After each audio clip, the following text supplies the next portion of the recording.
Bonjour à tous. Je vais commencer par remercier les éditions Fides qui m'invitent. Buenos días a todos. Primero voy a empezar para agradecer a las ediciones Fides que me invitan.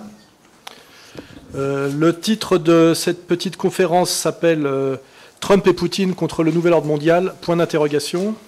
El título de esta conferencia se llama Trump y Putin contra el nuevo orden mundial, punto de interrogación. Et je vous demande par avance d'être généreux par rapport aux problèmes de traduction qui ne manqueront pas de se poser. Él os pide, y yo también os pido, ser comprensivo con la traducción que se pueden poner entre la conférence.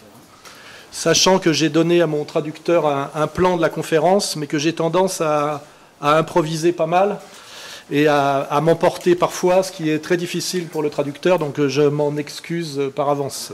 Me ha dado un plan de la conferencia, pero que tiene tendencia a salirse de ella y de ir por todos los lados y se disculpa por eso de antemano. Bon, là on a fini l'échauffement, c'est bon? Venga, estamos listos. C'est bon? Ah oui, oui. Et là, ça marche là? Non? Ah bah oui, si c'est pas le bon. Celui-là? Bonne remarque. Donc, je vais commencer par une introduction, à savoir que depuis mai 68, ce qu'on appelle le nouvel ordre mondial n'a fait que marquer des points et accumuler les victoires face au monde ancien. Entonces voy a empezar con una introducción de lo que ha pasado en el 68, en el mayo del 68, que no ha parado de apuntar victorias. Et il n'a pas dit ça du tout. Hein, il n'a rien dit de 68. J'ai l'impression. S'il vous plaît, laissez le traducteur traduire. L'apanage de la droite, c'est la discipline. Hein, voilà.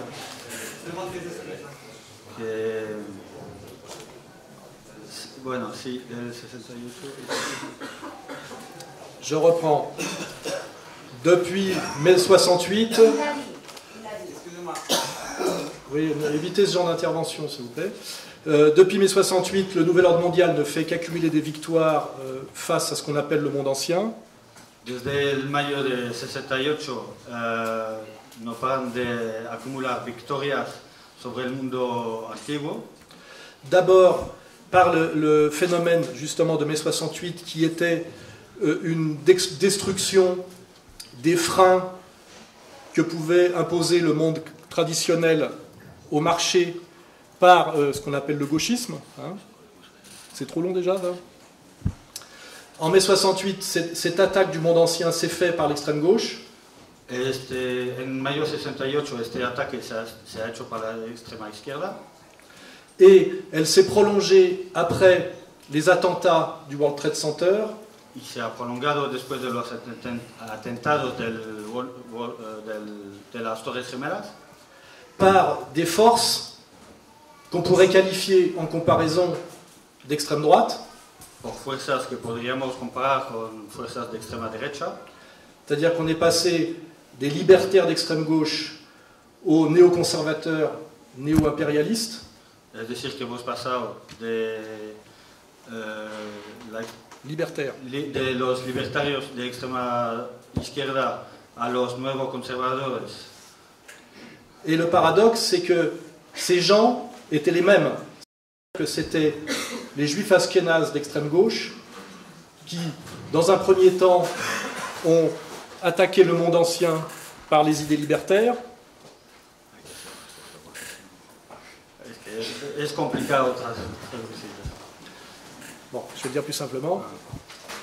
Les mêmes intellectuels juifs ashkénazes qui ont attaqué le monde ancien par l'extrême gauche sont ensuite devenus néoconservateurs et se sont mis à prolonger cette attaque par de l'impérialisme militaire, hein, notamment en guerre d'Irak, qui était en apparence le contraire. Compliqué. Traduire exactement ici. Oh, le traduit complètement, oui. On va le dire plus simplement. Les gauchistes de mai 68 sont les mêmes qui sont devenus les néoconservateurs des années 80. Que los de extrema izquierda del 68 son los mismos de los neoconservadores de los años 80. Dans le but de prolonger la domination du nouvel ordre mondial. En el objetivo de prolongar la dominación del nuevo orden mundial. D'abord par l'idéologie, Primero por la ideología ensuite par la géopolitique. y después por la geopolítica. Ça, c'est le préambule un peu complexe. Hein. Y eso es el preámbulo un poco complejo. Maintenant, on va passer au phénomène Trump, Y ahora vamos a pasar al fenómeno Trump, qui part de cette situation objective que je viens de poser, cette double transformation du monde par l'idéologie gauchiste, puis par l'impérialisme néoconservateur. que empieza por... Comment? Oui, bah, c'est difficile parce qu'il faut... Bon. On va rester sur le constat de Trump. Le constat de Trump, on le fait. Voilà. El estado general de Trump, vamos a decir. Trump a réalisé que l'Amérique avait été détruite Trump se ha dado cuenta que América ha sido destruida, affaiblie debilitada, à la fois par la finance de Wall Street a la vez por la financia de Wall Street et à la fois par l'idéologie d'Hollywood. y a la vez por la ideología de Hollywood. Il y a toujours les idées et l'économie qui s'articulent, Y siempre las ideas y la economía que se articula.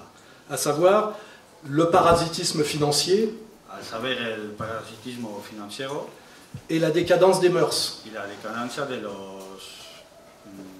Mœurs. Sí, las costumbres, sí. Pour être précis, c'est BlackRock d'un côté, Para ser preciso, es BlackRock de un lado, c'est-à-dire le marché réduit à des algorithmes, es decir, el mercado reducido a algoritmos, et de l'autre côté, pour prendre un exemple très présent, l'affaire Epstein, y por otro lado, para coger un fenómeno muy presente, lo que ha pasado con Epstein et Weinstein, y Weinstein, c'est-à-dire tout ce qui est à voir avec le viol, pédophilie, c'est-à-dire décadence des mœurs dans la version la plus grave et la plus ultime. es decir, la decadencia de las costumbres con violaciones en su estado más repulsivo.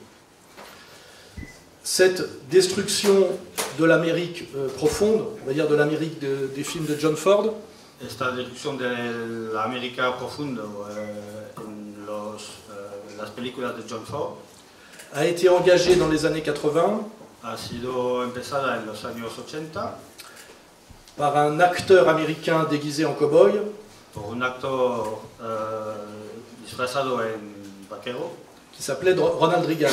que se llamaba Ronald Reagan. Voilà. Et ça s'est prolongé par les Bush père et fils, Se ha prolongado por los padres y hijos Bush et ça a produit un transfert de l'économie réelle américaine à la Chine, y se ha producido una transferencia économie réelle, de economía real a la China pour les profits immédiats de la finance de Wall Street, para los beneficios inmediatos de Wall Street, qui a produit un chômage de masse de la classe moyenne et du prolétariat, que ha producido un paro masivo del proletariado et la classe y moyenne, la clase media, voilà, et une obsolescence des infrastructures. y una pérdida de las infraestructuras. Voilà. Ça, c'est le constat qu'a fait Trump quand il s'est présenté à la présidentielle. Vale, y eso es lo que se ha dado cuenta Trump cuando se ha presentado a las presidenciales. Et c'est d'ailleurs parce que c'était le contenu de ses discours politiques Y por eso era la continuidad de esos discursos políticos qu'il a été élu, malgré tous les mensonges des médias anti-Trump. que fue elegido a pesar de las mentiras de los medios en contra de Trump. Fort de ce constat, maintenant on va parler de son programme. Entonces, ya visto este resultado, vamos a hablar de los resultados. Son programme s'appelait America First. Entonces, su programa se llamaba America First, América Primero, Et c'était le choix de la nation américaine contre l'empire américain. y era el deseo de la nación primera contra el imperio, ¿no? Oui. Comprendre qu'il y a la nation américaine et l'empire américain qui, à un moment donné, ne sont pas la même chose et ont des intérêts totalement divergents. Que la nación y el imperio no tienen cosas divergentes. Ça se traduisait par tenter de libérer les États-Unis de ce qu'on appelle l'État profond, Se traducía por liberar los Estados Unidos del Estado profundo, qui est l'alliance de la finance et du complexe militaro-industriel, que es la alianza de la finance, de la finanza y del complejo militar-industrial, servi par les médias, servido por los medios, ayudado por los medios et les politiciens corrompus. y los políticos corrompidos. Ce qui se traduit par essayer de sortir de ce que j'appelle moi l'empire, Lo que se traduce por intentar lo que él llama salir del imperio, c'est-à-dire de l'OTAN, salir de OTAN, la NATO, de la OTAN et des intérêts d'Israël. y de los intereses de Israel. Ce qui veut dire globalement d'essayer de sortir du pouvoir juif, Lo que quiere decir globalmente de salir del poder judío, à la fois néoconservateur en politique étrangère a la vez neoconservador en política extranjera et ce qu'on appelle chrétien sioniste en politique intérieure. y lo que llamamos cristiano sionista en política interior. C'est ce qu'on peut appeler, en résumé, sortir du nouvel ordre mondial. Es lo que se puede llamar salir del nuevo orden mundial. Et donc, jouer l'Amérique nation contre l'empire américain, qui, comme je l'ai dit, sont devenus des choses totalement contradictoires. Es decir, Jouer la nation américaine jugar la nación americana contre l'empire, contra el imperio contre l'empire américain. contra el imperio americano. C'est l'idée importante à comprendre, c'est que à un moment donné de l'histoire, l'impérialisme américain devient totalement contraire aux intérêts de l'Amérique intérieure. C'est ça l'idée importante qui a fait la candidature de Trump et son arrivée au pouvoir. Es lo que hay que entender, la diferencia entre Nation américaine la nación americana como tal y et l'impérialisme américain. l'imperialismo americano, lo que ha hecho que Trump ha emergido. C'est ce qu'on a appelé en politique américaine la victoire de l'alt-right, Es lo que se ha llamado en política americana la victoria del alt-right face à l'hégémonie du Parti démocrate, frente a la hegemonía del Partido Democrático, qui était incarné par Hillary Clinton, que era encarnado por Hillary Clinton, et cet alt-right qui n'est pas non plus strictement les républicains. y ese alt-right que no es totalmente representado por el movimiento republicano. D'où les difficultés de Trump, qui est à la fois combattu par les démocrates et peu soutenu par les républicains. De ahí los problemas de Trump, que está combatido por los demócratas y poco respaldado por los républicains. Voilà. Alors après ce constat et cette stratégie politique, on peut aborder la méthode Trump. Y después de este resultado podemos, bueno, de esta estrategia y resultado político, podemos abordar la estrategia Trump. Alors c'est ce que nous on a appelé la stratégie du fou. Entonces es lo que nosotros hemos llamado la estrategia del loco. C'est-à-dire de se faire, d'être pris pour un imbécile par les élites américaines. Es decir, haber querido ser cogido como un loco por las élites americanas. Ce qu'ont bien fait tous les médias, les médias occidentaux. Lo que han hecho todos los medios occidentales. Et par rapport au peuple américain, fonctionner selon les critères de la modernité et de la vulgarité médiatique. Y según la gente americana ha funcionado por la mediocridad democrática. Ce qui conduit à une ambiguïté par rapport à l'image de Trump. Lo que conduce a una ambigüedad sobre la imagen de Trump. Beaucoup de gens le prennent pour quelqu'un d'incohérent, à la limite du ridicule, alors que quand on a le recul par rapport à ce qu'il fait depuis son élection, on voit qu'il y a une très grande cohérence en réalité stratégique. Lo que hace que, bueno, la gente le toma por incoherente etc. Y al final, cuando se ve a lo largo plazo, se ve que es verdad que hay una coherencia estratégica en su manera de hacer las cosas. Un des points forts de cette stratégie a été, comme on le dit en français, de rouler les Israéliens dans la farine. Uno de sus estrategias ha sido, como se dice en francés, les rouler dans la farine. ¿Cómo voy a traducir esto? Pues a engañarles, ¿no? Il l'a fait de deux façons, en s'appuyant sur son gendre Kushner, qui a donc épousé sa fille et qui est un Israélien militant. Hacerlo de dos maneras, que el hijo, ¿no? C'est son gendre. Le gendre, le mari de sa fille. Sí, el yerno, que se ha casado con su hija. Et en concédant un symbole qui était le transfert de l'ambassade des États-Unis de Tel Aviv à Jérusalem, ce qui veut dire qu'il reconnaissait Jérusalem comme capitale d'Israël, ce qui est un symbole très fort. Y dando un símbolo como pues, cambiar la embajada de Israel de Tel Aviv a Jérusalem, de Tel Aviv a Jérusalem, que es un símbolo muy fuerte. Mais comme souvent, les symboles sont là pour cacher que dans le réel, on ne fait pas grand-chose. L'idée qu'il faut toujours garder à l'esprit en politique. Pero como muchas veces los símbolos están ahí para esconder una cosa que está por detrás.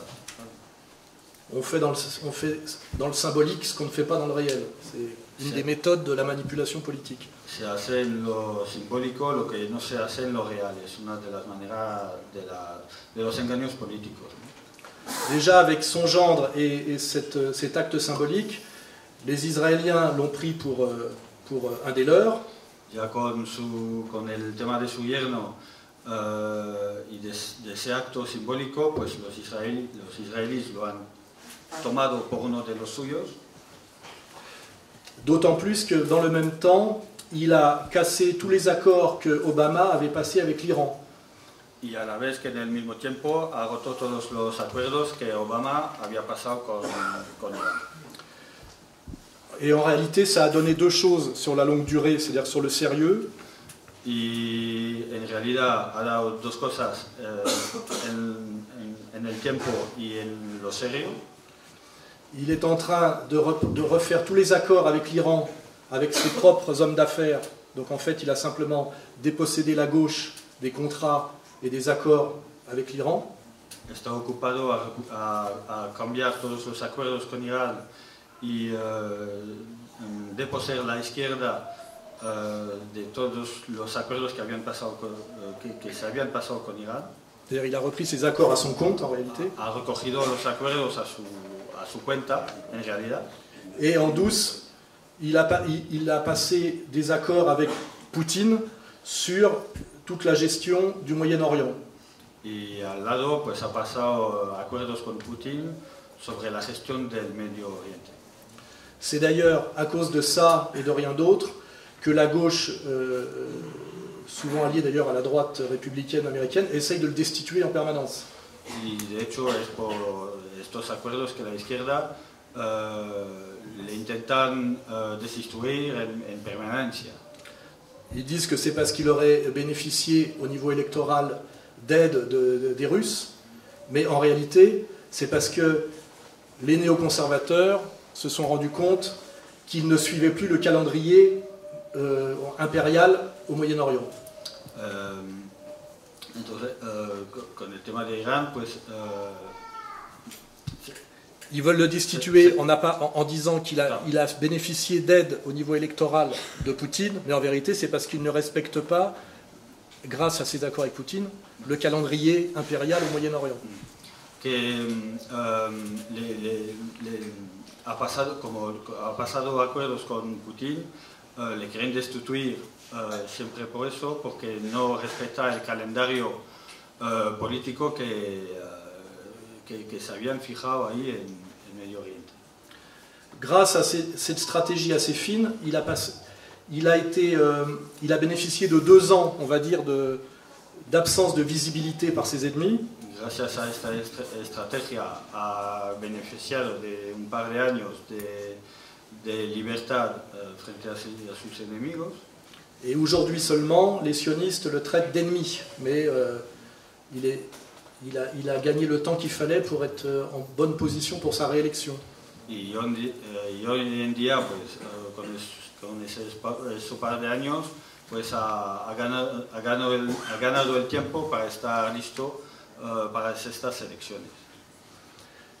Grâce à ces réseaux qu'on connaît, nous, à travers ce qu'on appelle le projet Quanon, gracias a estos vínculos, voy a decir, ces réseaux de soutien, sí, a los medios que les ayuda, ha conseguido pues en plus de ce combat contre on va dire la puissance sioniste, il a aussi terriblement affaibli la gauche culturelle américaine. Entonces ha conseguido debilitar la izquierda americana. On est toujours sur les 2 piliers libertaires mai 68 et politique impériale après le 11 septembre. C'est toujours ces 2 piliers qui combattent en réalité. Néoconservateurs et ce qu'on appelle marxistes culturels, qui sont dans les 2 cas des juifs ashkénazes, qui sont en fait les 2 faces d'une même médaille. C'est ce qu'il faut comprendre profondément sur la longue durée.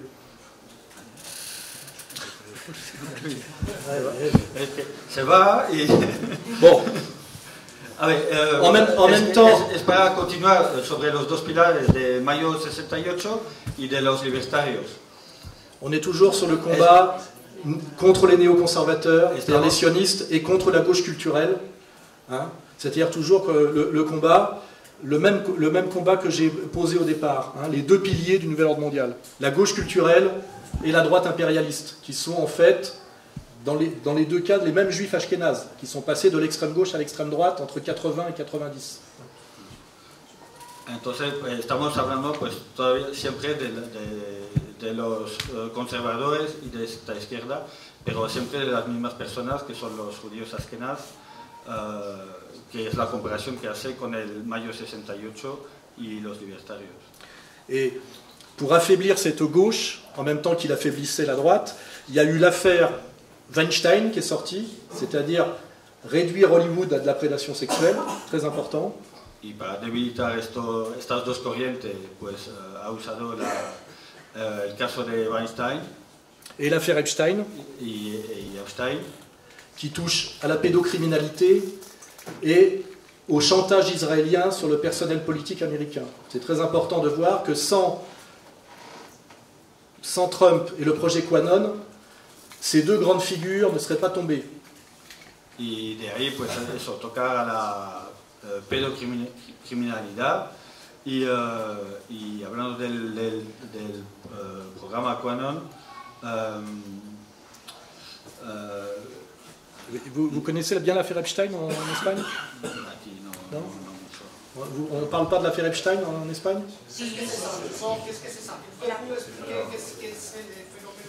L'affaire Epstein, c'est de la prédation sexuelle à grande échelle qui sert à faire chanter les hommes politiques américains en les impliquant dans des viols de mineurs. C'est clair. Lo que ha pasado con Epstein es... Epstein era un millonario que bueno, que sí, que ya se ha suicidado como por casualidad. Bueno, y que bueno, ha sido una manera de poder corrompir a algunos políticos en historias de pedofilia.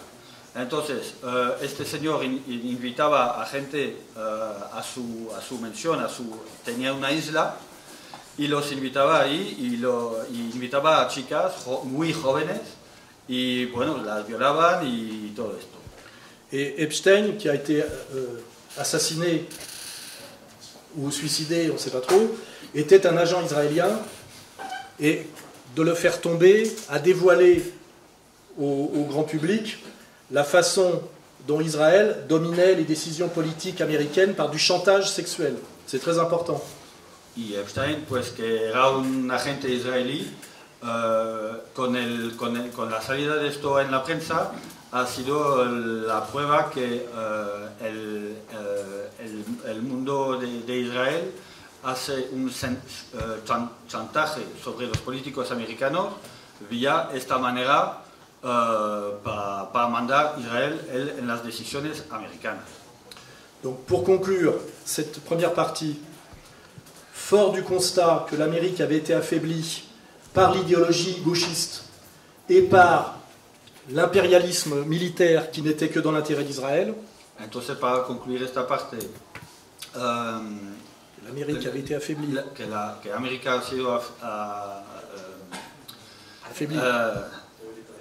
Debilitada par le gauchisme culturel por el izquierdismo cultural et l'impérialisme israélien, y el imperialismo israelí, il a réussi à affaiblir ces deux piliers fondamentaux du nouvel ordre mondial. ha conseguido debilitar a estos dos pilares del orden mundial. C'est ça le constat qu'il faut faire des 2 années de gouvernance de Trump, quand on a le recul pour comprendre quelle était sa stratégie et ce qu'il a réellement fait. Voilà. Es el resultado que hay que dar a estos 2 años de Trump para entender su estrategia. Ce qui fait de lui un très très grand stratège politique en réalité, très courageux et très cohérent. Lo que hace de él un gran estrategia valioso. Valioso no. Courageux et cohérent. Sí, valioso no. Valiente y coherente. Dont le principal souci est de ne pas être assassiné comme Kennedy. Y la principal preocupación es de no ser asesinado como Kennedy. Ce qui le conduit à manger tous les soirs seul dans sa chambre des hamburgers qui se fait livrer à chaque fois par un magasin différent. Ce qui prouve à quel point il a confiance dans la cuisine de la Maison Blanche. Lo que le hace hacer comer hamburguesas en su habitación solo, pidiéndole a casa de hamburguesas distintas, lo que da la confianza que da a la cocina de la Casa Blanca. Alors, quand on dit que Trump est un traître allié à la Russie de Poutine, Cuando decimos que Trump es un traidor aliado a la Rusia de Putin, c'est comme souvent, la réalité est exactement l'inverse. Es como muchas veces la realidad es lo contrario. Trump a compris que, en s'opposant violemment et inutilement à la Russie de Poutine, Trump ha entendido que oponiendo directamente y violamente a la Rusia de Putin, comme le faisaient ses prédécesseurs, como lo hacían sus predecesores, il poussait une alliance Chine-Russie empujaba una alianza China-Rusia qui constituerait une hyperpuissance économique et militaire que podría constituir una potencia económica y militar contre les États-Unis, contre lesquels les États-Unis ne pourraient pas lutter. contra la cual los Estados Unidos no podrían luchar. Donc la stratégie, on va dire, neutre par rapport à la Russie, a pour but chez Trump de protéger la puissance américaine, alors que ses prédécesseurs poussaient la Russie dans les bras de la Chine, et ce qui poussait à constituer une hyperpuissance russo-chinoise bien plus dangereuse pour l'Amérique. Ça pour démontrer qu'en fait, Trump, dans sa position avec la Russie, est un patriote, a une vision de patriote américain, et pas de traître. Entonces, su estrategia de ser neutro ha sido lo contrario de hacer lo que hacían sus predecesores, de empujar China y Rusia, lo que demuestra que es más patriota, defiende más a los intereses de Estados Unidos. Dernier point, avant de passer à la personnalité de Poutine, puisque l'intérêt c'est de comparer les deux et de voir comment ils peuvent s'entendre, c'est sur sa personnalité. Último punto antes de pasar a Putin, lo que es el origen, vamos a decir, bueno, el sentido de este debate para entenderles, es hablar un poco de su personalidad. On fait toujours passer Trump pour un golden boy jouisseur des années 80. Hacemos siempre pasar Trump por un Golden boy. golden boy, ya, pero es que ¿se entiende? Sí, golden boy, Jouisseur. que le gusta la vida, La juega. la juega y todo eso, ¿sí? Et on oublie de rappeler que dès l'âge de 13 ans jusqu'à sa majorité, il a été élevé dans une des plus hautes écoles militaires de l'État de New York. Y nos olvidamos que de su más juventud hasta los 13 años fue educado en una escuela militar, Ce qui l'a profondément structuré pendant la période fondamentale de l'enfance et de l'adolescence. lo que le ha profundamente estructurado en su época de niñez y de niñez. Ça, c'est pour passer à Poutine. Hein. Eso es para pasar a Putin. Poutine, de même, est un militaire qui a été formé par les services KGB, FSB. Hein. De lo mismo, pues Putin es un militar que ha sido formado por la KGB y el MSD. Donc les deux ont eu quand même fondamentalement une formation militaire. Y los dos han tenido una educación fundamentalmente militar. Qui constitue déjà un point de convergence psychologique. Lo que ya da un punto de convergencia psicológica. De même que Trump a assisté à l'affaiblissement de l'Amérique à partir des années Reagan, De lo mismo que Trump ha visto el debilitamiento de América con la época de Reagan, Poutine a assisté à l'effondrement de l'URSS Putin ha visto el derrumbamiento de la URSS par la période Gorbatchev por el periodo de Gorbachev et à la destruction de la Russie par l'Amérique y a la destrucción de Rusia por América, en trahison des promesses qui avaient été faites traicionando promesas que habían sido hechas sous la période Eltsine. bajo el periodo de Helsinki. C'est-à-dire que les deux ont hérité d'empires profondément affaiblis par des trahisons. Pues eso queda que los dos han heredado de dos imperios debilitados por traición. Comme Trump qui a été formé dans l'immobilier à New York, Como Trump que ha sido formado en el inmobiliario en Nueva York, Poutine connaît parfaitement le rôle délétère joué par la puissance juive en Russie. Putin conoce perfectamente Rôle destructeur. el rol destructor de los judíos en Rusia. D'abord par le bolchevisme, Primero por los bolcheviques, qui a régné de 1920 à 1970 sur la Russie, que reinó de 1920 a 1970 en Rusia, puis par le rôle joué par les oligarques entre 1990 et 2000. y por el juego de los oligarcas de 1990 a 2000. Alors là, faire un rappel sur ce que c'est que les oligarques russes. Hacer un recuerdo lo que son los oligarcas rusos. Suite à l'effondrement de l'URSS, Después de,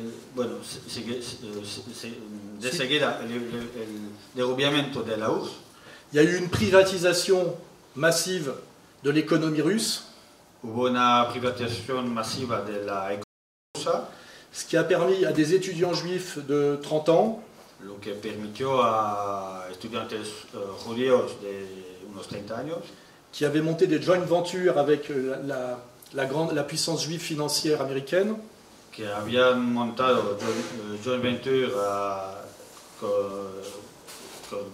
judíos americanos. Ça leur a permis de racheter massivement l'économie russe en quelques années. Lo que les permitió comprar masivamente la economía rusa en unos pocos años. Et là, toujours la même remarque, après le pouvoir juif sur l'URSS entre 1920 et 1970, Y ahí siempre el mismo resultado de lo que pasó entre 1920 y 1970 par la gauche marxiste, por la izquierda marxista. on a, après une parenthèse, qui est la parenthèse qu'on appelle celle des réfugiés, entre 70 et 90, une reprise du pouvoir par les juifs, mais cette fois par la droite libérale. Después de una paréntesis de lo que llamamos La prise du pouvoir par la droite libérale juive à travers les joint ventures montées avec la puissance économique juive américaine en Russie. C'est-à-dire que le pouvoir en Russie est resté juif en passant d'abord par la gauche marxiste, puis par la droite libérale. Es decir, que la izquierda marxista se quedó con la izquierda por la derecha liberal, con la derecha liberal. C'est l'idée constante qui renvoie à mon introduction, où à la fois on a une domination qui se fait par la gauche, avec que ce soit la gauche culturelle ou la gauche économique, c'est les juifs marxistes, et qui se fait ensuite par la droite libérale ou néoconservatrice, en fait pour maintenir le pouvoir de la même communauté. Entonces, es el resultado de, por un lado, pues, la izquierda y la derecha marxista, la izquierda marxista y la derecha, que son las mismas personas que van en el mismo sentido. C'est-à-dire que pour les gens qui comprennent les choses trop simplement, ils ont l'impression qu'on change radicalement de politique en passant de gauche à droite, alors qu'en réalité, ce sont des gens qui se maintiennent au pouvoir en changeant radicalement de positionnement pour ne pas le perdre, justement. Et c'est ce qui s'est passé aux États-Unis, c'est ce qui s'est passé en Russie, et c'est ce qui se passe en ce moment en France, avec le passage, pour ceux qui connaissent la France, par exemple, de Bernard-Henri Lévy à Éric Zemmour. Entonces, c'est l'idée la plus importante en politique à comprendre, c'est comment des gens se maintiennent au pouvoir par des alternances fonctionnelles, c'est-à-dire en inversant totalement leur discours du jour au lendemain, quand ce discours est usé et que plus personne n'en veut. Voilà. Ce ne sont pas d'autres qui prennent le pouvoir, ce sont les mêmes qui changent leur discours instantanément et radicalement. Et ceux qui font ça systématiquement dans l'histoire depuis 2500 ans, parce qu'ils ont cette capacité incroyable, c'est toujours les mêmes. C'est clair? Voilà.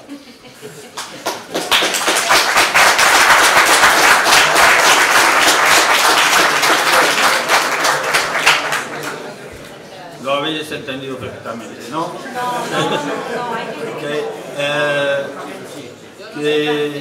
Que sean de izquierda o de derecha,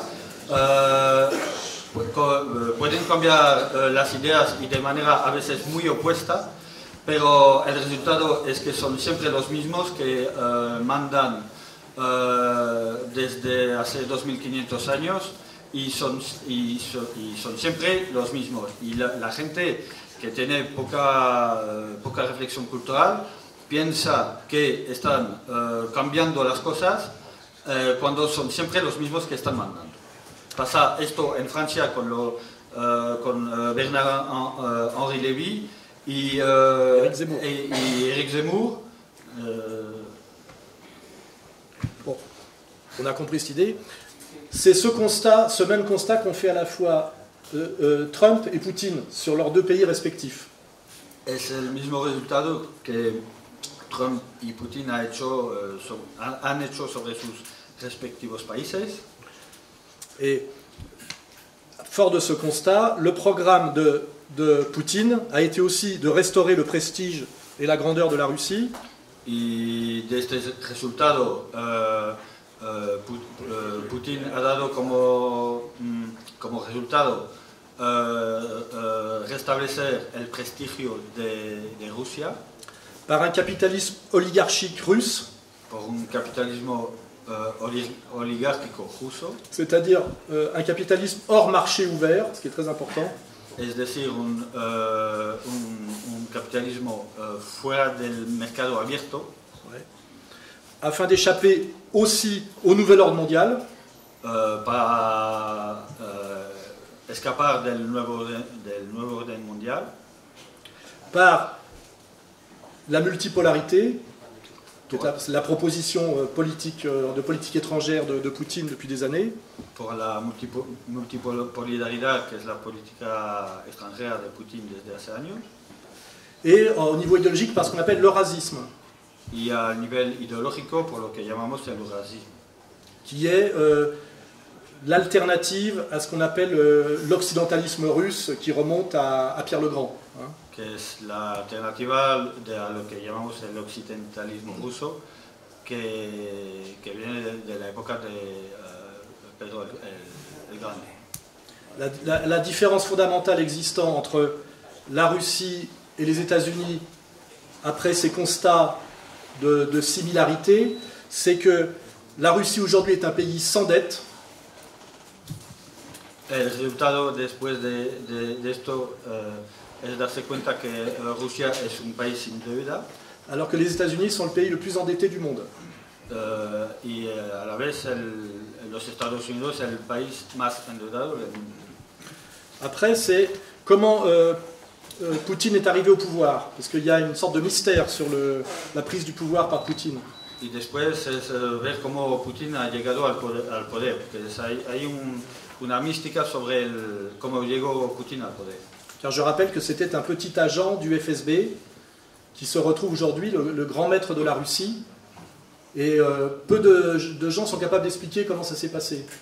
Porque hay que darse cuenta que era un pequeño agente de la FSB y hoy en día es el presidente de Rusia y hay poca gente que se lo puede explicar.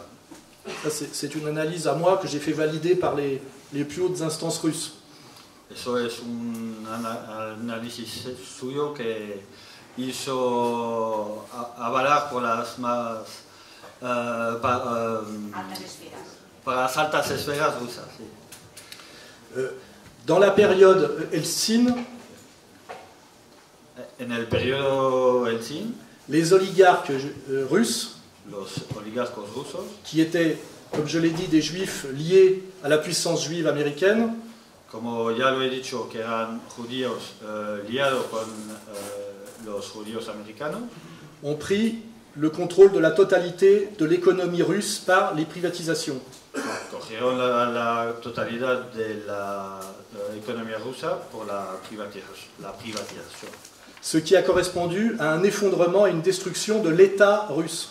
Lo que ha hecho pues un derrumbamiento de la economía rusa.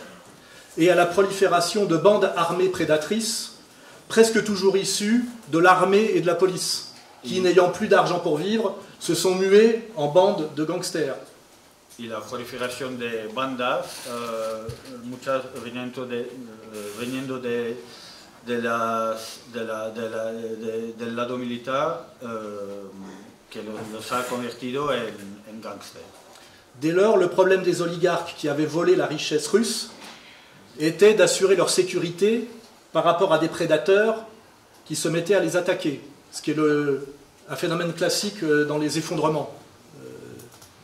De ahí que se tenían que hacer proteger por los mismos que les atacaban, que es una cosa clásica, ¿no? Oui, c'est sécuriser ses prédations. Hein. C'est asegurar sus predaciones. Et c'est là que Poutine a été appelé à Saint-Pétersbourg comme auxiliaire des oligarques qui avaient le contrôle des forces du FSB et qui pouvaient donc, dans un premier temps, sécuriser par des forces militaires et de police les prédations des oligarques. C'est comme ça qu'il a mis le pied à l'étrier, on dit.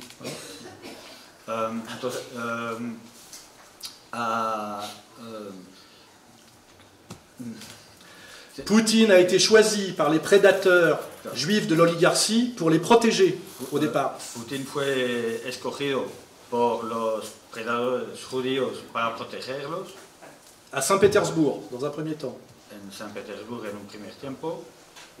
Et il y a le moment fondamental de la bascule, c'est quand les oligarques qui avaient le pouvoir économique lui ont donné le pouvoir politique. Y es cuando en ese momento los oligarcos le han dado los poderes para pasar a lo político. À leur service, parce qu'il avait le pouvoir militaire. A su servicio porque ya tenía el poder militar. Et c'est là où Poutine s'est révélé un grand patriote.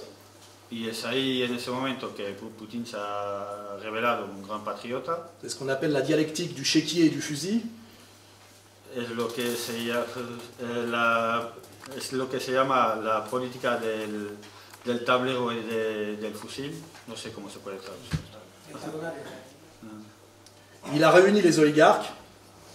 Et tout ça est filmé, hein, vous pouvez le voir sur Internet. Hein. Il a réuni les oligarques. Ha reunido los oligarcas, está grabado, esto ya se puede comprobar. Et il leur a dit, maintenant c'est moi le patron. Y les ha dicho, ahora soy yo el jefe. Là, Khodorkovsky, qui était le plus puissant des oligarques à travers la firme pétrolière Yukos. La Khodorkovsky que era el poder más grande de la petrolera, ¿cómo se llama? Yukos. Yukos. Lui a dit, tu n'es que notre employé. Les ha dicho, tú solo eres nuestro empleado. Il l'a fait arrêter le lendemain matin à 8 h du matin et il l'a envoyé en Sibérie. Le ha hecho arrestar al día siguiente a las 8 de la mañana y le mandó a Siberia. Pour trahison, escroquerie, etc. etc. Por traición, escroquería y demás. Et pour que ça serve d'exemple aux autres, Y para que sirva de ejemplo a los demás, il lui a mis 8 ans de plus de peine de prison pour attouchement homosexuel dans les douches. le ha metido 8 años más de cárcel por tocamientos en las duchas. Homosexuales en las duchas. Comprenez bien ce moment fondamental de la politique, de ce qu'on appelle la dialectique du chéquier et du fusil. Hein, le chéquier achète le fusil, mais le chéquier achète le fusil, mais le chéquier ne peut pas grand-chose si le fusil lui tire dessus. Parce qu'on peut tout faire avec un chéquier, sauf arrêter les balles. Hein. Entonces, entender bien esto de el tablero y el fusil. Que está bien tener el tablero, pero con el fusil el tablero no va a hacer nada, no puede parar las balas. Et le travail de Poutine depuis, qui est au pouvoir depuis 20 ans, a été progressivement de désenjuiver l'oligarchie capitaliste russe, en mettant à la place des patriotes russes proches de lui. Y lo que ha hecho Putin desde hace 20 años es quitar esta oligarquía judía para poner a patriotas más cercanos a él. Ça fait encore un point commun entre Trump et Poutine. Les deux, chacun à leur manière, ont roulé les juifs dans la farine. Es lo que hace otro punto en común entre Putin y Trump. Han conseguido a engañar a los judíos. Trump, on le rappelle, en jouant sur son gendre et sur le transfert de la capitale de Tel Aviv à Jérusalem, ça c'était la stratégie de Trump. Celle de Poutine a été de se rapprocher des Loubavitch russes, c'est-à-dire des religieux juifs, en leur rappelant que la plus grande erreur des juifs avait été de faire de la politique au moment du bolchevisme, et qu'il fallait qu'il reste des religieux et qu'ils ne se mêlent pas de politique. On a à ce niveau-là, sur Internet, tous les discours et les dialogues de Poutine qui montrent ce cheminement. C'est important, vous pouvez le vérifier sur Internet. Donc l'un s'est servi de son gendre et d'un symbole qui était l'ambassade des États-Unis à Jérusalem. L'autre s'est servi de son lien avec les Loubavitch russes, mais qui sont des religieux. Ils ont à chaque fois joué un double jeu, essayé de se libérer de la puissance juive, tout en faisant en sorte que les juifs ne s'en rendent pas trop compte, voilà, par des alliances sur des points précis. Entonces hay que hacer la relación de lo que ha hecho Trump con su gobierno, con lo de la embajada ahí en Israel, y Putin, de quitarse los Lubavitch, que eran religiosos, y al final de engañarlos. Voilà. Et si on veut voir encore un autre point commun, la stratégie après de Poutine a été, par ce qu'on appelle la stratégie des S-300 et des S-400, de sauver la Syrie, qui était décrétée de mort par l'État d'Israël, de protéger l'Iran, et de faire en sorte, en réalité, que Israël perde sa suprématie dans la région, qui était essentiellement une stratégie militaire aérienne, par ce qu'on appelle le dôme de fer, et la puissance de son aviation.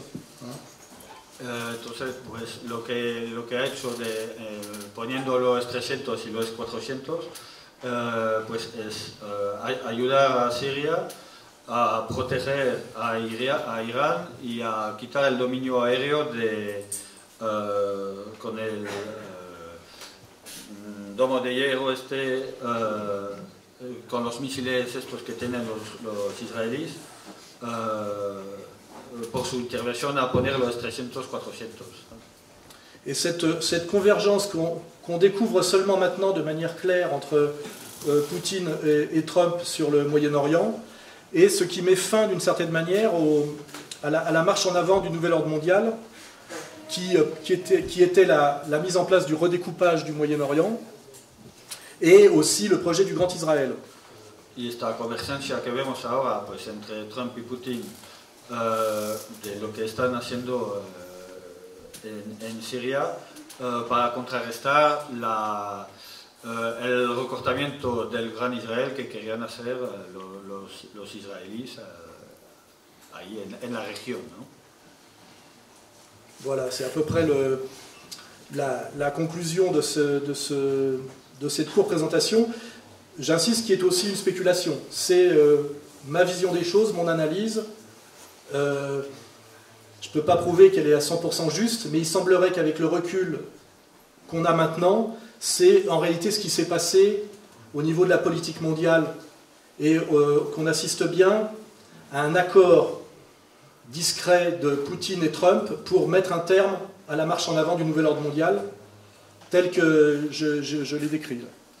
Entonces, bueno, eso es su propio análisis, bueno, que le da más o menos razón en el tiempo para demostrar que Trump y Putin están contrarrestando las maniobras del nuevo orden mundial en sus planes.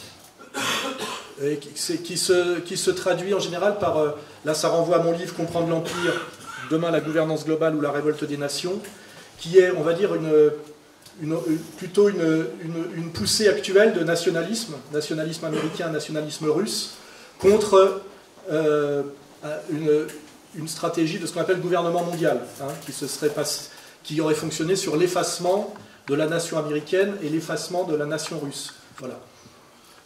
Entonces es una cosa que recoge en sus libros, que demuestra pues, este movimiento de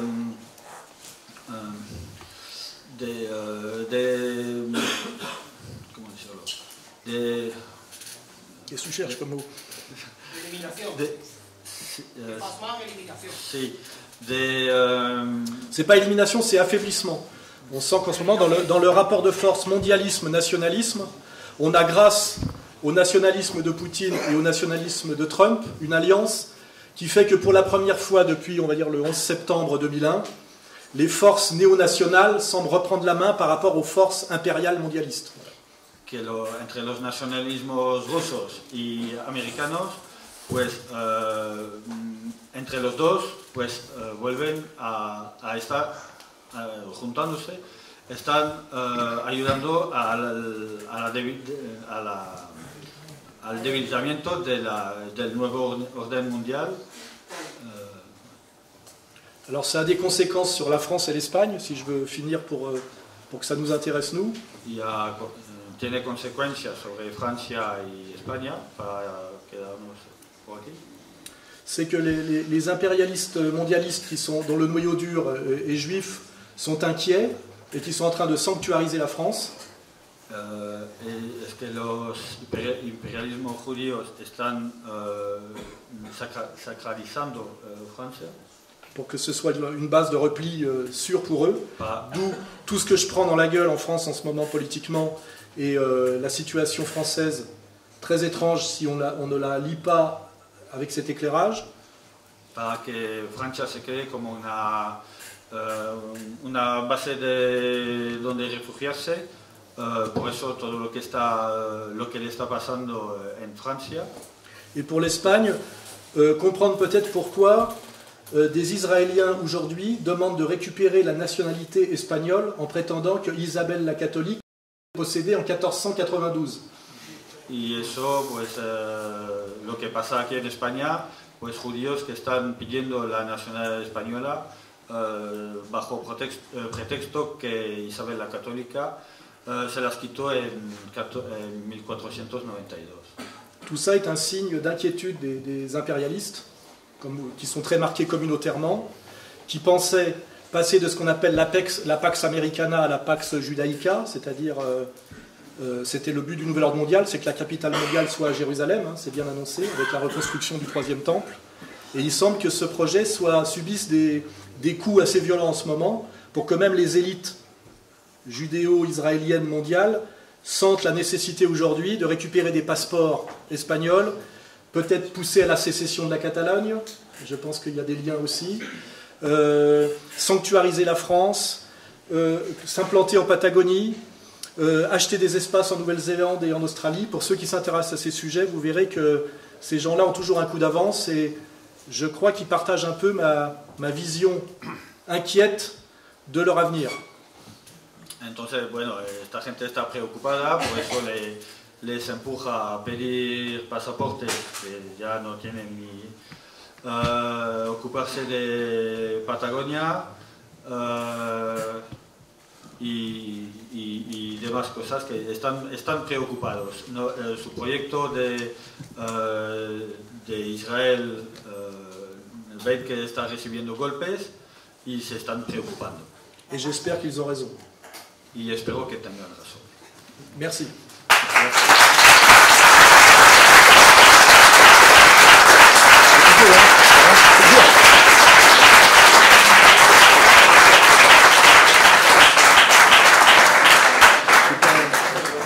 ce qui est prévu. Je ne sais pas s'il est prévu des questions-réponses. Qu'est-ce qui est prévu? Ahí... A ver. ¿Está previsto? Parce que ce sujet pose beaucoup de questions, évidemment. Bonjour, je vais parler en français et après je vais traduire. Je voudrais savoir quelle est son opinion personnelle sur la situation de la Russie et peut-elle être une âme montée en français un défi pour l'impérialisme américain. Y la deuxième question, la primera pregunta es ¿qué piensa, cuál es su opinión personal sobre Rusia, si puede amenazar el imperialismo americano? Y la deuxième question que je vais vous poser, c'est une question un petit peu personnelle, d'accord? Je vais aussi faire ces questions. Comment on peut appartenir au Parti communiste de la France et après être rapporté avec les PAN. Merci beaucoup. Y la segunda pregunta es cómo se puede pertenecer al Partido Comunista y después estar relacionado con el PAN. Sur la première partie, ce qui est intéressant, c'est pas que Poutine résiste à l'impérialisme américain, parce que ça, on voit qu'il le fait depuis qu'il a pris le pouvoir, c'est qu'aujourd'hui, il est aidé en partie par Trump, qui lui-même est un nationaliste américain, qui cherche à se désengager de l'impérialisme américain, qui a coûté très cher à sa nation et à son peuple. On le voit par son discours sur l'OTAN, on le voit par son discours sur le Moyen-Orient, la Syrie, etc. Donc ce qu'il faut comprendre aujourd'hui, c'est qu'on a Poutine qui lutte contre l'impérialisme américain, qui a failli détruire son pays sous Eltsine, mais on a un Trump qui l'aide à lutter contre l'impérialisme américain, parce que, comme je vous l'ai dit, l'impérialisme américain, ce n'est pas l'Amérique. Hein. C'est un impérialisme qui se sert de la puissance américaine pour des buts qui, in fine, ne sont plus du tout américains et le sont de moins en moins. En réalité, ils l'ont pu l'être à une époque, mais on voit qu'ils le sont de moins en moins.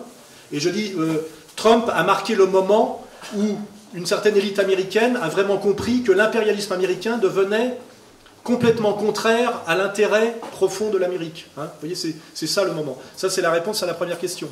D'où ma conférence. Ce qui est intéressant aujourd'hui, c'est cette alliance Trump-Poutine qui permet d'espérer une résistance puissante au nouvel ordre mondial. Parce que là, on a effectivement deux piliers très importants qui permettent de mener une contre-attaque. Sinon, ce n'est pas la France, l'Espagne ou même la Russie toute seule qui pouvait y arriver. Et on a pu croire à un moment donné que la configuration, c'était Chine-Russie contre États-Unis, avant Trump. Mais avec Trump, c'est devenu plus subtil et plus complexe, hein, puisque là, on redéfinit presque quelque chose d'un triangle de nations puissantes et non pas une lutte de deux blocs. Et moi, mon sujet aujourd'hui, c'est ça. C'est pas pour rien que les impérialistes américains essayent de destituer Trump en disant qu'il est un agent russe. En fait, ils essayent de le destituer parce qu'il mène un combat nationaliste américain contre une stratégie impériale qui n'est plus dans l'intérêt du peuple américain. C'est ça le sujet de la discussion. Je ne sais pas si... Bueno, básicamente lo que he entendido es que, a la pregunta de eso, él lo que dice es que hay una alianza entre Putin y Trump que para reforzar el orden mundial es básicamente lo que él ha dicho y para reforzar, sí, una alianza mundial y que Para luchar contra el nuevo... Para luchar contra... Y antes de que apareciera Trump, digamos que el eje era China-Rusia y al haber aparecido ahora Trump, pues el orden, la estrategia de Putin ha cambiado un poco en el sentido de forjar a Rusia. La deuxième question, c'était comment on peut avoir été communiste puis devenir proche du Front National. Tous les grands fascistes sérieux viennent des couches populaires quand ils sont vraiment sérieux et pas de la bourgeoisie. Vous voyez ? Si vous analysez bien, votre question est naïve. Hein ? Moi, j'ai été socialiste et j'ai compris qu'à un moment donné, pour être réellement social, il fallait être national. Et j'ai toujours dit aux nationalistes que sans dimension sociale, c'était du faux nationalisme, parce que la bourgeoisie est intrinsèquement comprador, comme on le dit, le poisson pourrit toujours par la tête. Que vous lisiez Primo de Rivera, que vous étudiez la jeunesse de Mussolini, ou les discours des SA, ils disent tous effectivement qu'avec un militant social, on peut faire un bon fasciste, avec un bourgeois, jamais. Vous voyez? Je pense que j'ai répondu à votre question.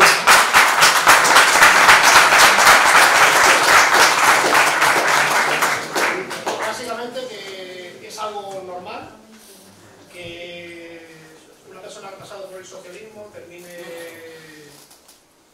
pensando de otra manera o evolucionando.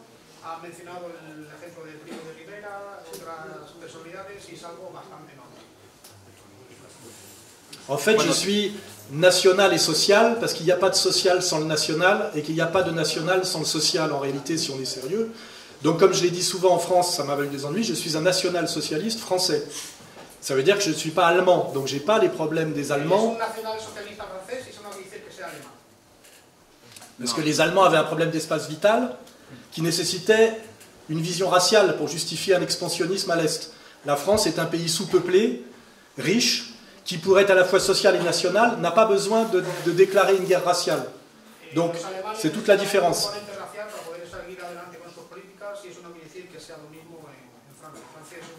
A ver, lo que dice que por eso, a ver, que no hay lucha social sin ser nacionalista y no hay nacionalismo sin ser socialista. Por eso se reivindica nacional socialista pero francés, porque no tiene el problema del nacionalsocialismo alemán, que ellos tenían la búsqueda de una expansión por falta de territorio, lo que es el contrario de lo que pasa en Francia, que ellos les sobra territorio. Eso es lo que quiere expresar. Mais l'ennemi, quand vous dites que vous êtes national et social, disent toujours que vous êtes nazi, et c'est appelle la réduction ad Hitlerum, et vous renvoie à chaque fois à ce qu'on appelle les heures les plus sombres. Mais moi, comme je suis né en 58 et que je viens du Parti communiste, je n'ai pas ce genre de culpabilité et de problème. Mais l'ennemi qui n'a pas de réponse sérieuse à nous donner, vous traite toujours de nazi à un moment ou à un autre. Hein. Quel nationaliste sérieux n'a pas été traité de nazi à un moment ou à un autre? C'est presque le label du sérieux. Hein. Voilà. Tant que vous n'avez pas été traité de nazi, c'est que vous n'avez pas fait le travail. Lo que dice que el enemigo, tarde o temprano, bueno, si habéis hecho bien el trabajo, os tratará de nazi y él, como viniendo del Partido Comunista, no tiene este problema de culpabilización mental de escuchar este tipo de cosas. Lo que él dice, hasta que no habéis sido tratado de nazi por alguien, pues es que no habéis hecho bien las cosas.